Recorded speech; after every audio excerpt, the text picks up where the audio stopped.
Hello mga kabrad. Ito ngayon, yung isa nagpapahinga.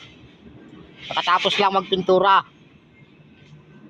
Ito naman isa, nagli-layout para sa step. Ano siya ngayon ng pundasyon. Para mamaya bubusan. Yan ngayon ang forma namin Wilmar.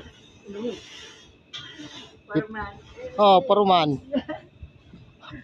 Ito naman nagbibideo. Ito sa itaas, nakaupo. Gugutos lang torko para sa mga kalawang inaalis. Tamang torko lang. Ayun nagbebender yung forma namin. Pero gwapo yan, binata pa yan. Pwede pa makadalawa.